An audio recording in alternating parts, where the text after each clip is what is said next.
नमस्कार दोस्तों। प्रस्तुत है मुंशी प्रेमचंद्र द्वारा लिखे उपन्यास कायाकल्प का भाग 32। राजा विशाल सिंह ने इधर कई साल से राजकाज छोड़ सा रखा था। मुंशी व्रजधर और दीवान साहब की चढ़ी बनी थी। गुरु सेवक सिंह भी अपने राग संग में व्यस्त थे। सेवा और प्रेम का आवरण उतार कर अब वह पक्के विलायती हो गए थे। प्रजा के सुख दुख की चिंता अगर किसी को थी तो वह मनोरमा को थी। राजा साहब के सत्य और न्याय का उत्साह दंड पड़ रहा था। मनोरमा को पाकर उन्हें किसी चीज की सुधि न थी। उन्हें एक क्षण के लिए भी मनोरमा से अलग होना असहाय था। जैसे कोई दरिद्र प्राणी कहीं से विपुल पा धन पा गया और रात दिन उसकी ही चिंता में पड़ा रहे। वह दशा राजा साहब की थी। मनोरमा उनका जीवन धन थी। उसी दृष्टि में मनोरमा फूल की पाखुड़ी से भी कोमल थी। उसे कुछ हो न जाए यही भय उन्हें बता रहा था। अन्य रानियों की अब वह खुशामद करते रहते थे जिसमें वे मनोरमा को कुछ कह न बैठे। मनोरमा को बात कितनी लगती है उसका अनुभव उन्हें हो चुका था। रोहिणी के एक व्यंग ने उसे काशी छोड़कर इस गांव में ला बिठाया था। वैसा दूसरा व्यंग उसके प्राण ले सकता था। इसलिए वह रानियों को खुश रहना चाहते थे, विशेषकर रागिनी को। हालांकि वह मनोरमा को जलाने का कोई अवसर हाथ से न जाने देती थी, लेकिन इस बालक ने आकर राजा साहब के जीवन में एक नवीन उत्साह का संचार कर दिया। अब तक उसके जीवन का कोई लक्ष्य न था। मन में प्रश्न होता था, किसके लिए करूं? कौन रोने वाला बैठा हुआ है? प्रतिमा न थी तो मंदिर की रचना कैसे होती? अब वह प्रतिमा आ गई थी। जीवन का लक्ष्य मिल गया था। वह राजकाज से के भीतर रहते। मुंशी जी अब तक दीवान साहब से मिलकर अपना स्वार्थ साधते रहते थे, पर अब वह कब किसी को गिनने लगे थे ऐसा मालूम होता था कि वही राजा साहब है। दीवान साहब अगर मनोरमा के पिता थे तो मुंशी जी राजकुमार के दादा थे। फिर दोनों में कौन दबता? कर्मचारियों पर कभी ऐसे फटकारे न पड़ी थी। मुंशी जी को देखते ही बेचारे थर थर कांपने लगते थे। भाग किसी का चमके तो ऐसे चमके। कहाँ पेंशन के 25 रुपयों पर गुजर बसर होती थी, कहाँ अब रियासत के मालिक थे। राजा साहब का भी उनका अदब करते थे, पर कोई अमला उनके हुक्म की तामील करने में देर करता जामे से बाहर हो जाते। बात पीछे करते, निकालने की धमकी पहले देते। यहाँ तुम्हारे हथकंडे एक न चलेंगे, याद रखना। जो तुम आज कह रहे हो वह सब किए बैठा हूँ, एक एक को निगल जाऊंगा। अब वह मुंशी जी नहीं है जिनकी बात पर इस कान से सुनकर उस कान से उड़ा दिया जाए। अब मुंशी जी रियासत के मालिक हैं। इसमें भला किसको आपत्ति करने का साहस हो सकता था? हाँ, सुनने वालों को ये बातें जरूर मालूम पड़ती होती थी। चक्रधर के कानों में कभी ये बातें पड़ जाती थी तो वह जमीन में गिर जाते थे। मारे लज्जा के उनकी गर्दन झुक जाती थी। वह आजकल मुंशी जी से बहुत कम बोलते थे। अपने घर भी केवल एक बार गए थे। वहाँ माता की बातें सुनकर उनको फिर जाने की इच्छा न होती थी। मित्रों से मिलना जुलना उन्होंने कम कर दिया था। हालांकि अब उनकी संख्या बहुत बढ़ गई थी। वास्तव में यहाँ का जीवन उनके लिए असहाय हो गया था। वह फिर अपनी शांति कुटीर को लौट जाना चाहते थे। यहाँ आए दिन कोई न कोई बात हो ही जाती थी, जो दिन भर उनके चित्त को व्यग्र करने को काफ़ी होती थी।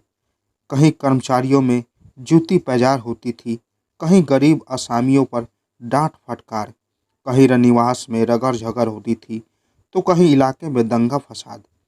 उन्हें स्वयं कभी कभी कर्मचारियों को तभी करनी पड़ती थी। कई बार उन्हें विवश होकर नौकरों को मारना भी पड़ा था। सबसे कठिन समस्या यही थी कि यहाँ उनके पुराने सिद्धांत भंग होते चले जाते थे।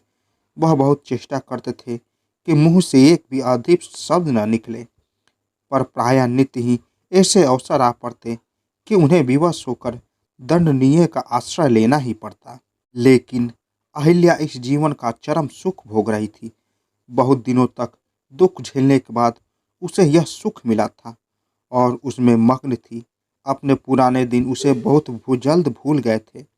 उनकी याद दिलाने में उसे दुख होता था। उसका रहन सहन बिल्कुल बदल गया था। वह अच्छी खासी अमीरजादी बन गई थी। सारे दिन आमोद प्रमोद के सिवा उसे दूसरा का था। पति के दिल पर क्या गुजर रही है, यह सोचने का कष्ट क्यों उठाती। जब वह खुश थी तब उसके स्वामी भी अवश्य खुश होंगे। राज्य पाकर कौन रोता है। उसकी मुख छवि अब पूर्णचंद्र को भांति ज्योतिर्मय हो गई थी। उसकी सरलता, वह नम्रता, वह कर्मशीलता गायब हो गई थी। चतुर गृहिणी अब एक सगर्भ यौवानी कामिनी थी, जिसकी आंखों से मद छलकता था। चक्रधर ने जब उसे पहली बार देखा था तब वह एक मुरझाती हुई कली थी और मनोरमा एक खिले हुए प्रभात की स्वर्णीय किरणों से विकसित फूल। अब मनोरमा अहिल्या हो गई थी और अहिल्या मनोरमा। अहिल्या पहर दिन चढ़े अंगराइयाँ लेती और सायनागर से निकलती। मनोरमा पहर रात से ही घर या राज्य का कोई न कोई काम करने लगती थी। संगधर अब मनोरमा ही के पास रहा करता था। वही उसका लालन पालन करती थी। अहिल्या केवल कभी कभी उसे गोद में लेकर प्यार कर लेती, मानो किसी दूसरे का बालक हो। बालक भी अब उसकी गोद में आते हुए झिझकता था। मनोरमा ही अब उसकी माता थी। मनोरमा की जान अब उसमें थी और उसकी मनोरमा में। कभी कभी एकांत में मनोरमा बालक को गोद में लिए घंटों मुंह छिपा कर रोती। उसके अंतस्थल में हरनिश एक शूल सा होता रहता था। हृदय में नित्य एक अग्निशिखा प्रज्वलित रहती थी और जब किसी कारण से वेदना और जलन बढ़ जाती तो उसके मुख से एक आह और आंखों से आंसू की 4 बूंदें निकल पड़ती थी। बालक भी उसे देखकर रोने लगता। जब मनोरमा आंसुओं को पी जाती और हंसने की चेष्टा करके बालक को छाती से लगा लेती, उसकी तेज वाहिस्ता गहन चिंता और गंभीर विचार में रूपांतरित हो गई थी। वह अहिल्या से दबती थी पर अहिल्या उसे खींची सी रहती। कदाचित वह मनोरमा के अधिकारों को छीनना चाहती थी, उसके प्रबंध में दोष निकालती रहती थी। पर रानी मनोरमा अपने अधिकारों से जी जान से चिमटी हुई थी। उसका अल्पांश भी न त्यागना चाहती थी, बल्कि दिनों दिन उन्हें बढ़ाती जाती थी। यह उसके जीवन का आधार था। अब चक्रधर अहिल्या से अपने मन की बातें कभी न करते। यह संपदा उसका सर्वनाश किए डालती थी। क्या अहिल्या यह सुख विलास छोड़कर मेरे साथ चलने पर राजी होगी। उन्हें शंका होती थी कि कहीं वह इस प्रस्ताव को हंसी में न उड़ा दे या मुझे रुकने के लिए मजबूर न करे। अगर वह दृढ़ भाव से एक बार कह देगी कि तुम मुझे छोड़कर कहीं जा सकते हो तो वह कैसे जाएंगे। उन्हें उसका क्या अधिकार है कि उसे अपने साथ विपत्ति झेलने के लिए कहे। उन्होंने अगर कहा और वह धम संकट में पड़कर उसके साथ चलने पर तैयार भी हो गई तो मनोरमा शंखधर को अब छोड़ेगी। क्या शंखधर को छोड़कर अहिल्या उसके साथ जाएगी, जाकर प्रसन्न रहेगी। अगर बालक को मनोरमा ने दे भी दिया तो क्या वह इस वियोग की वेदना सह लेगी। इसी प्रकार के कितने ही प्रश्न चक्रधर के मन में उठते रहते थे और वह किसी भांति अपने कर्तव्य या निश्चय न कर सकते थे। केवल एक बात निश्चित थी, वह इन बंधनों में पड़कर अपना जीवन नष्ट न करना चाहते थे। संपत्ति पर अपने सिद्धांतों को भेंट न कर सकते थे। एक दिन चक्रधर बैठे कुछ पढ़ रहे थे कि मुंशी जी ने आकर कहा, बेटा जरा एक बार रियासत का दौरा नहीं कराते। आखिर दिन भर पड़े ही रहते हो। मेरी समझ में नहीं आता तुम किस रंग के आदमी हो। बेचारे राजा साहब अकेले कहाँ कहाँ देखेंगे और क्या क्या देखेंगे। रहा मैं सो किसी मशरफ का नहीं, मुझसे किसी दावत या बारात या मजलिस का प्रबंध करने के सिवा और क्या हो सकता है। गांव गांव दौड़ना अब मुझसे नहीं हो सकता। अब तो ईश्वर की दया से रियासत अपनी है। तुम्हारी इतनी लापरवाही करोगे तो कैसे काम चलेगा। हाथी घोड़े मोटरे सब कुछ मौजूद है। कभी कभी इधर उधर चक्कर लगा आया करो। इसी तरह धाक बैठेगी घर में बैठे बैठे तुम्हें कौन जानता है। चक्रधर ने उदासीन भाव से कहा, मैं इस झंझट में नहीं पड़ना चाहता। मैं तो यहाँ से जाने को तैयार बैठा हूँ। मुंशी जी चक्रधर का मुंह ताकने लगे। बात इतनी अभूतपूर्व थी कि उसकी समझ में ही नहीं आई। पूछा, क्यों, अब भी वही सनक सवार है।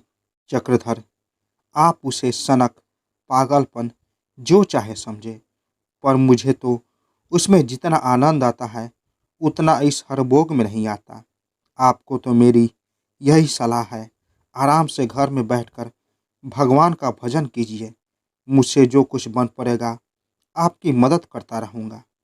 मुंशी, बेटा, मुझे मालूम होता है तुम अपने होश में नहीं हो। बिस्वे बिस्वे के लिए तो खून की नदियाँ बह जाती है। तुम इतनी बड़ी रियासत पाकर ऐसी बातें करते हो। तुम्हें क्या हो गया है बेटा। इन बातों में कुछ नहीं रखा है। अब तुम समझदार हुए, इन पुरानी बातों को दिल से निकाल डालो। भगवान ने तुम्हारे ऊपर कृपा दृष्टि फेरी है, उसको धन्यवाद दो और राज्य का इंतजाम अपने हाथ में ले लो। तुम्हें करना ही क्या है, करने वाले तो कर्मचारी है। बस जरा डांट फटकार करते रहो, नहीं तो कर्मचारी लोग शेर हो जाएंगे तो फिर काबू में ना आएंगे। चक्रधर को अब मालूम हुआ कि मैं शांत बैठने भी न पाऊंगा। आज लाला जी ने यह उपदेश दिया है। संभव है कल अहिल्या को भी मेरा एकांतवास बुरा मालूम हो, वह भी मुझे उपदेश करे। राजा साहब भी कोई काम गढ़े मढ़ दे। अब जल्दी ही यहाँ से बोरियां बांधना संभालना चाहिए। मगर इसी सोच विचार में 1 महीना और गुजर गया और वह कुछ निश्चय न कर सके। इस हलचल की कल्पना करके उसकी हिम्मत टूट जाती थी। जो उनका प्रस्ताव सुनकर अंदर से बाहर तक मच जाएगा। अहिल्या रोएगी, मनोरमा कूढ़ेगी, पर मुंह से कुछ न कहेगी। लाला जी जामे से बाहर हो जाएंगे और राजा साहब एक ठंडी सांस लेकर सिर झुका लेंगे। एक दिन चक्रधर मोटर पर हवा खाने निकले। गर्मी के दिन थे, जी बेचैन था। हवा लगी तो देहात की तरफ जाने का जी चाहा। बढ़ते ही गए, यहाँ तक कि अंधेरा हो गया। सोफर को साथ न लिया था। ज्यों ज्यों आगे बढ़ते थे, सड़क खराब आती जाती थी। सहसा उन्हें रास्ते में एक बड़ा सांड दिखाई दिया। उन्होंने बहुत शोर मचाया, पर सांड न हटा। जब समीप आने पर भी सांड राह में खड़ा ही रहा, तो उन्होंने कतराकर निकल जाना चाहा, पर सांड सिर झुकाए फो फो करता फिर सामने आ खड़ा हुआ। चक्रधर छड़ी हाथ में लेकर उतरे कि उसे भागा दे, पर वह भागने के बदले उनके पीछे दौड़ा। कुशल यह हुई कि सड़क के किनारे एक पेड़ मिल गया, नहीं तो जान जाने से कोई संदेह ही न था। जी छोड़कर भागे और छड़ी फेंक पेड़ की शाखा पकड़कर लटक गए। सांड 1 मिनट तक तो पेड़ से टक्कर लेता रहा, पर जब चक्रधर न मिले तो वह मोटर के पास लौट गया और उसे सींगों से पीछे ढकेलता हुआ दौड़ा। कुछ देर के बाद मोटर सड़क से हटकर एक वृक्ष से टकरा गई। अब सांड पूंछ उठा उठाकर कितना भी जोर लगाता है, पीछे हट हट कर उसमें टक्करें मारता है, पर वह जगह से नहीं हिलती। जब उसने बगल में जाकर इतनी जोर से टक्कर लगाई कि मोटर उलट गई, फिर भी उसका पिंड न छोड़ा। अभी उसके पहियों से टक्कर लेना, कभी पीछे की तरफ जोर लगाता। मोटर के पहिए फट गए, कल पुर्जे टूट गए, पर सांड बराबर उस पर आघात किए जाता था। चक्रधर साख पर बैठे तमाशा देख रहे थे। मोटर की तो फिक्र न थी, फिक्र यह थी कि वह कैसे लौटेंगे। चारों ओर सन्नाटा था, कोई आदमी आता जाता न था। अभी मालूम नहीं सांड कितनी देर तक मोटर से लड़ेगा और कितनी देर तक उन्हें वृक्ष पर टंगे रहना पड़ेगा। अगर उसके पास इस वक्त बंदूक होती तो सांड को मार ही डालते। दिल में सांड छोड़ने की प्रथा पर झुंझला रहे थे। अगर मालूम हो जाए कि किसका सांड है तो सारी जायदाद बदल दूं। पाजी ने सांड छोड़कर रखा है। सांड ने जब देखा कि शत्रु की धज्जियां उड़ गई और अब वह शायद फिर न उठे तो डकारता हुआ एक तरफ चला गया। जब चक्रधर नीचे उतरे और मोटर के समीप जाकर देखा तो वह उल्टी पड़ी थी। जब तक सीधी न हो जाए यह पता कैसे चले कि क्या क्या चीज़ें टूट गई है और अब चलने योग्य है या नहीं। अकेले मोटर को सीधी करना एक आदमी का काम न था। सोचने लगे, आदमियों को कहाँ से लाऊं? इधर से तो शायद अब रात भर कोई न निकलेगा। पूर्व की ओर थोड़ी ही दूर पर एक गांव था। चक्रधर उसी ओर हो चले। रास्ते में इधर उधर ताकते जाते थे कि कहीं सांड न आता हो। नहीं तो यहाँ सपाट मैदान में कहीं वृक्ष भी नहीं है, मगर सांड न मिला और वह एक गांव में पहुँचे। बहुत छोटा सा पुरवा था। किसान लोग अभी थोड़ी ही देर पहले ऊख की सिंचाई करके आए थे। कोई बैल को सानी पानी दे रहा था, कोई खाने जा रहा था, कोई गाय दूह रहा था। सहसा चक्रधर ने जाकर पूछा, यह कौन गांव है? एक आदमी ने जवाब दिया, भैंसोर। चक्रधर, किसका गांव है? किसान महाराज का। कहाँ से आते हो? चक्रधर, हम महाराज ही के यहाँ से आते हैं। वह बदमाश सांड किसका है जो इस वक्त सड़क पर घूमा करता है? किसान, यह तो नहीं जानते साहब, पर इसके मारे नाको दम है। उधर से किसी को निकलने ही नहीं देता। जिस गांव में चला जाता है दो एक बैलों को मार डालता है। बहुत तंग कर रखा है। चक्रधर ने सांड के आक्रमण का जिक्र करके कहा, तुम लोग मेरे साथ चलकर मोटर को उठा दो। इस पर दूसरा किसान अपने द्वार पर से बोला, सरकार, भला रात को मोटर उठाकर क्या कीजिएगा? वह चलने लायक तो होगी नहीं, तो तुम लोगों को उसे ठेल कर ले चलना पड़ेगा। पहला किसान, सरकार, रात भर यहीं ठहरे, सवेरे चलेंगे। न चलने लायक होगी तो गाड़ी पर लाद कर पहुंचा देंगे। चक्रधर ने झल्ला कर कहा, कैसी बातें करते हो जी? मैं रात भर यहाँ पड़ा रहूंगा, तुम लोगों को इसी वक्त चलना होगा। चक्रधर को उन आदमियों में कोई न पहचानता था। समझो, राजा के यहाँ से सभी तरह के लोग आते जाते हैं, होगा कोई। फिर भी वे सभी जाति के ठाकुर थे और ठाकुर से सहायता के नाम से जो काम लेना चाहते हैं, बेगार के नाम से उसकी त्योरियां बदल जाती है। किसान ने कहा, साहब, इस वक्त तो हमारा जाना न होगा। अगर बेगार चाहते हो तो वह उत्तर की ओर दूसरा गांव है, चले जाइए, बहुत चमार मिल जाएंगे। चक्रधर ने गुस्से में आकर कहा, मैं कहता हूँ तुमको चलना पड़ेगा। किसान ने दृढ़ता से कहा, तो साहब, इस गांव पर हम न जाएंगे। पानी सी चमार नहीं है, हम भी ठाकुर हैं। यह कहकर वह घर में जाने लगा। चक्रधर को ऐसा क्रोध आया कि उसका हाथ पकड़कर घसीट लूं और ठोकरें मारते हुए ले चलूं, मगर उन्होंने जब्त करके कहा, मैं सीधे से कहता हूँ, तो तुम लोग उघड़ घाइयाँ बताते हो। अभी कोई चपरासी आकर दो घुड़कियाँ जमा देता तो सारा गांव भेड़ की भांति उसके पीछे चल जाता। किसान वहीं खड़ा हो गया और बोला, सिपाही क्यों घुड़कियाँ जमाएगा? कोई चोर है? हमारी खुशी, नहीं जाते। आपको जो करना है वो कर लीजिएगा। चक्रधर से जब्त न हो सकता। छड़ी हाथ में ही थी। वह बाज की तरह किसान पर टूट पड़े और एक धक्का देकर कहा, चलता है या जमाओ दो चार हाथ। तुम लात के आदमी बात से क्यों नहीं मानने लगे? चक्रधर कसरती आदमी थे। किसान धक्का खाकर गिर पड़ा। यूं वह भी करारा आदमी था। उलझ पड़ता तो चक्रधर आसानी से उसे न गिरा सकते, पर वह रोब में आ गया। सोचा, कोई हाकिम है, नहीं तो उसकी हिम्मत न पड़ती कि हाथ उठाए। संभल कर उठने लगा। चक्रधर ने समझा शायद यह उठकर मुझ पर वार करेगा। लपक कर फिर एक धक्का दिया।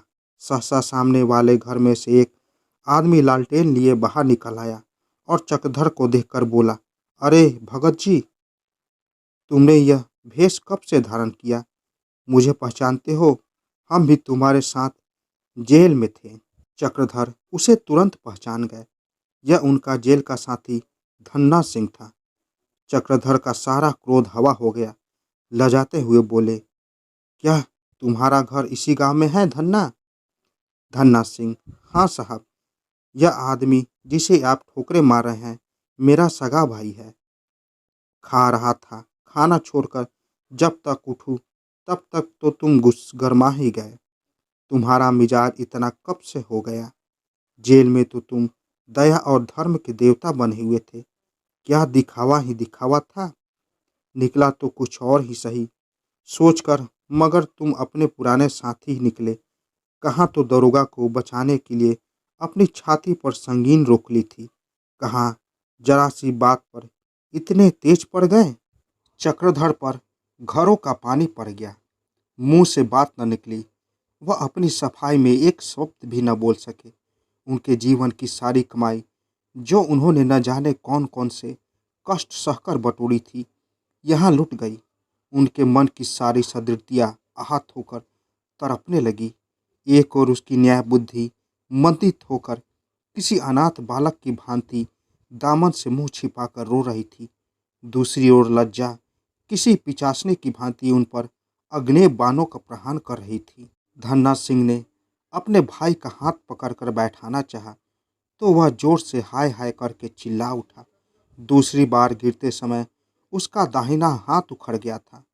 धन्ना सिंह ने समझा उसका हाथ टूट गया है। चक्रधर के प्रति उसकी रही सही भक्ति भी गायब हो गई। उसकी ओर आरक्त नेत्रों से देखकर बोला, सरकार, आपने तो इसका हाथ ही तोड़ दिया। होठ चबाकर क्या कहे? अपने द्वार पर आए हो और कुछ पुरानी बातों का ख्याल है।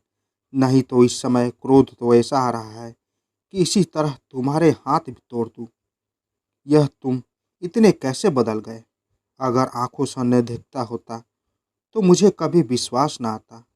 अगर तुम्हें कोई ओहदा या जायदाद मिल गई है, मगर यह न समझो कि हम अनाथ हैं।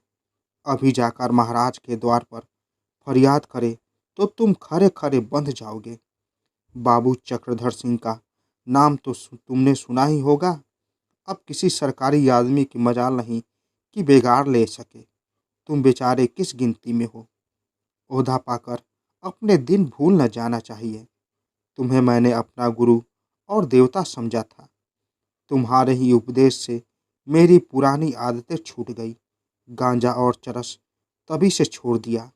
जुए के नगीच जाता भी नहीं। जिस लाठी से सैकड़ों सिर फोड़ डाले होंगे, अब वह टूटी हुई पड़ी है। मुझे तो तुमने यह उपदेश दिया है और आप लगे गरीबों को कुचलने।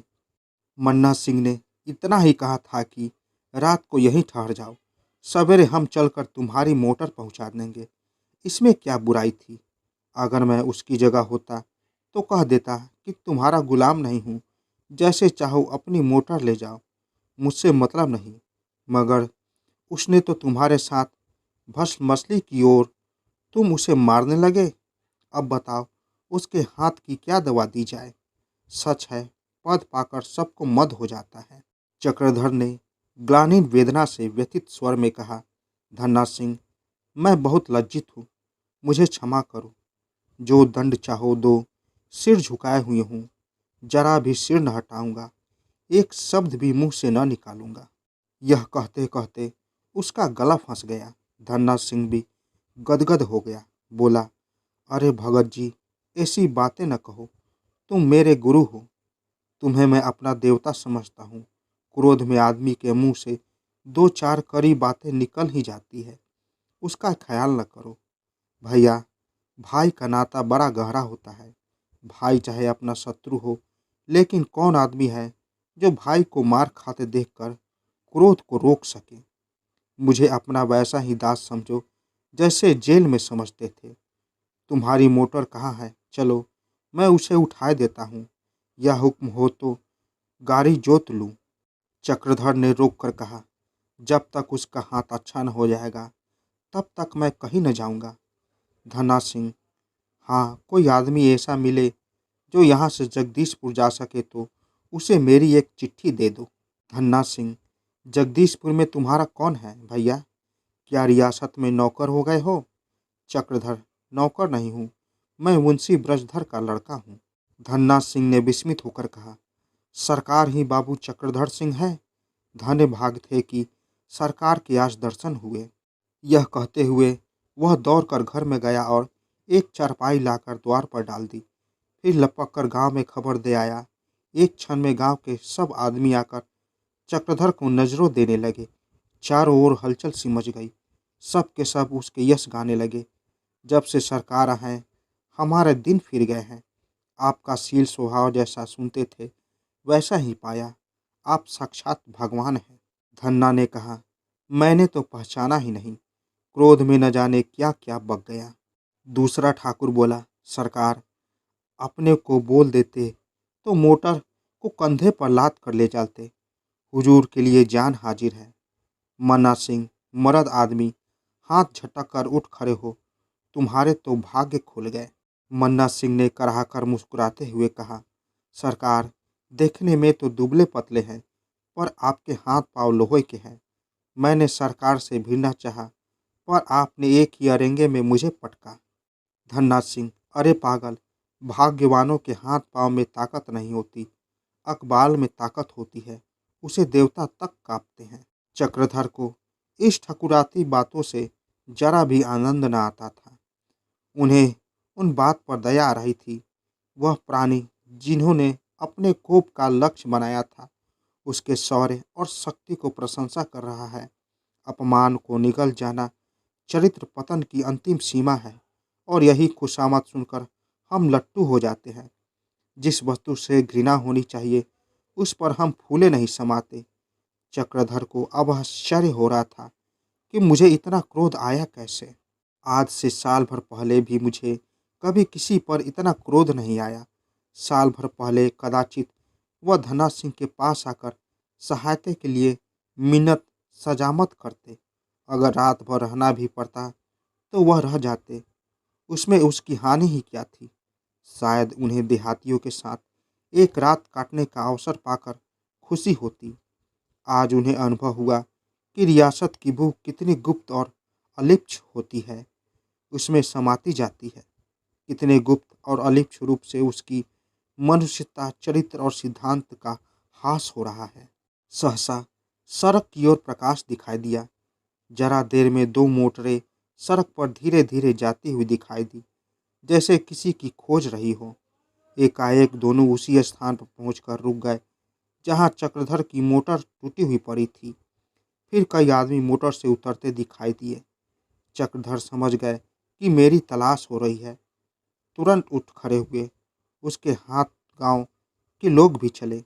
समीप आकर देखा तो सड़क की तरफ से लोग उसी गांव की तरफ चले आ रहे थे। उसके पास बिजली की बत्तियां थी। समीप आने पर मालूम हुआ कि रानी मनोरमा 5 सशस्त्र सिपाहियों के साथ चली आ रही है। चक्रधर उसे देखते ही लपक कर आगे बढ़ गए। रानी उन्हें देखते ही ठिठक गई और घबराई हुई आवाज में बोली, बाबूजी, आपको चोट तो नहीं आई? मोटर टूटी देखी तो जैसे मेरे प्राण ही सन्न हो गए। अब मैं आपको अकेले कभी न घूमने दिया करूंगी।